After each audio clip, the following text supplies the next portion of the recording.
Jangan lupa subscribe, like, dan komennya. Terima kasih sudah melakukan satu kebaikan. Selamat menonton videonya.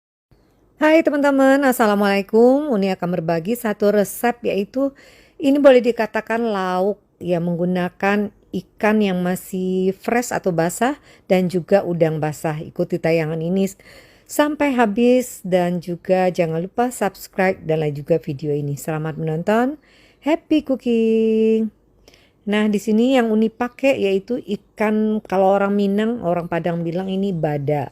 Jadi boleh teman-teman yang nggak punya ikan ini, boleh ikan laut yang kecil lainnya, atau juga nanti boleh pakai udang aja di sini. Nanti lumuri dengan garam secukupnya. Kalau ikan kecil-kecil ini nggak perlu tambahkan jeruk nipis lagi, cukup dikasih garam aja sedikit itu udah enak banget. Nanti kalau udah dikasih garam dan diaduk sampai tercampur rata dengan garam, diamkan dulu selama proses memasak. Nah, di sini Uni pakai udang yang ukurannya juga nggak terlalu besar, jadi udang yang kecil. Nanti beri juga garam secukupnya. Dua-duanya di sini pakai yang basah. Jadi kalau yang mau pakai yang kering nanti ada caranya juga. Nah, setelah itu diamkan juga selama proses memasak.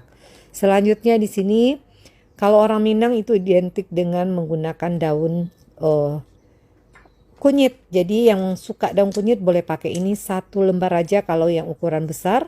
Karena ini kecil jadi Uni pakai 2. Nanti diiris setipis mungkin. Jadi buat teman-teman yang nggak suka dengan daun kunyit silakan di skip aja. Cukup nanti teman-teman pakai daun jeruk aja di sini.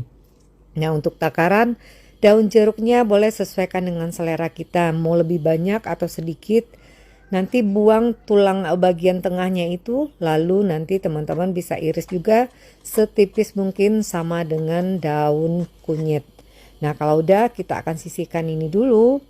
Selanjutnya kita akan menghaluskan bumbu. Pertama 2 butir kemiri nanti disangrai atau dibakar, lalu juga kunyit.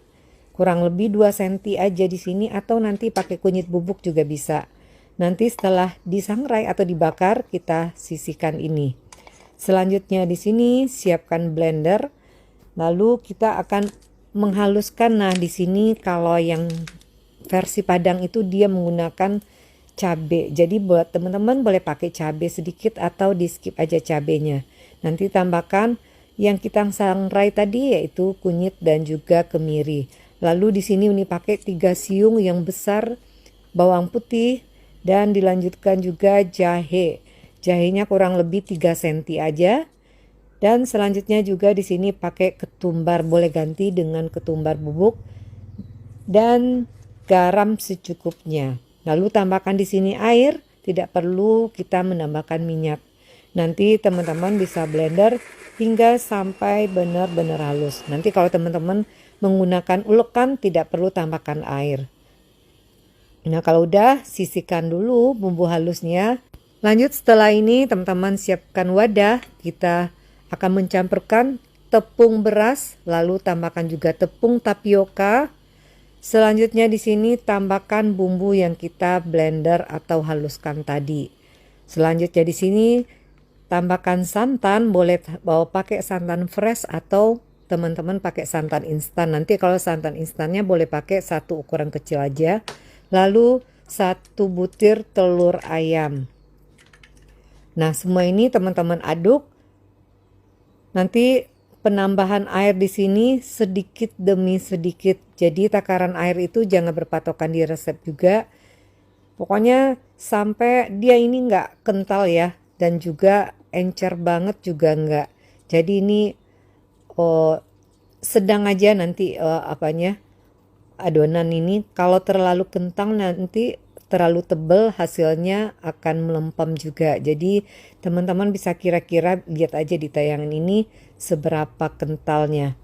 Nah, harus diaduk sampai tercampur rata. Lalu jika perlu tambahkan di sini kaldu bubuk secukupnya. Nanti setelah itu teman-teman koreksi rasa aja dulu. Jika masih kurang garam, teman-teman boleh tambahkan garam juga di sini. Untuk takaran cabai segitu sebenarnya nggak pedas menurut Uni. Jadi buat anak-anak sebaiknya tanpa cabai itu lebih baik.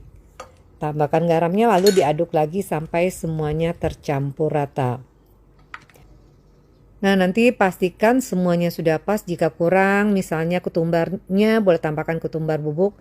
Dan juga jika kuningnya merasa kurang, boleh tambahkan kunyit bubuk secukupnya aja. Bisa dikira-kira menurut selera teman-teman. Lalu tambahkan daun yang kita iris halus tadi. Lalu aduk ini sampai semua rata. Dan selanjutnya jika udah rata begini, kita pertama panaskan dulu minyak. Ini menggunakan minyak yang cukup banyak. Setelah itu kita ambil adonan.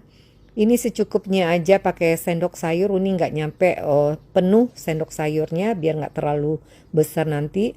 Lalu tambahkan toppingnya udang yang basah. Dan kita nanti tuangkan di pinggir-pinggir wajan. Nah, di sini Uni nggak menggunakan wajan kuali, jadi pakai wajan teflon gini aja. Nanti teman-teman lakukan sampai ini adonannya juga tempatnya habis di wajan. Kira-kira 4 aja udah cukup di sini. Nanti pinggir-pinggirnya wajan itu teman-teman ini dulu pakai minyak biar nanti nggak lengket juga. Jadi gampang jatuh sendiri nanti adonannya ke tengah. Nanti tinggal lakukan aja sampai habis semua. Nah, kalau teman-teman menggunakan misalnya udang kering atau udang rebon atau teri atau apa, itu akan lebih bisa menjadi lebih apa ya, seperti peyek dia. Kalau ini lebih ke untuk lauk, jadi dia nggak kering seperti peyek, lebih seperti bakwan. Tapi ini kalau orang Minang tetap raki, tetap peyek namanya. Kalau raki itu peyeknya orang Minang gitu. Tapi ini lebih ke untuk lauk. Jadi bedanya kalau menggunakan bahan kering itu bisa untuk jadi cemilan dan lebih kriuk dan crispy jadinya. Jadi selera teman-teman. Kalau untuk lauk pakai yang basah begini, hasilnya nggak sekriuk peyek gitu. Nanti lakukan hingga habis. Begitu juga dengan ikan badanya. Kalau udah tinggal teman-teman tiriskan seperti ini. Ini enak dan ini enaknya dimakan ketika masih hangat pakai nasi. Ini temannya nasi, beda dengan peyek itu dimakan begitu aja udah ini. Ini lebih cocoknya pakai nasi atau dimakan begini aja ketika masih hangat. Karena teksturnya nggak sekriuk peyek gitu. Lalu bisa nanti disajikan atau yang kalau kebanyakan bisa nanti pakai setengah dari resep. Ini banyak segini hasilnya untuk satu resep yang Uni kasih. Jadi buat untuk rumahan sebenarnya teman-teman cukup pakai setengah dari resep aja. Karena ini Uni menggunakan 2 topping. Selamat mencoba di rumah, semoga bermanfaat. Terima kasih telah menonton. Sampai jumpa lagi dengan resep berikutnya. Assalamualaikum.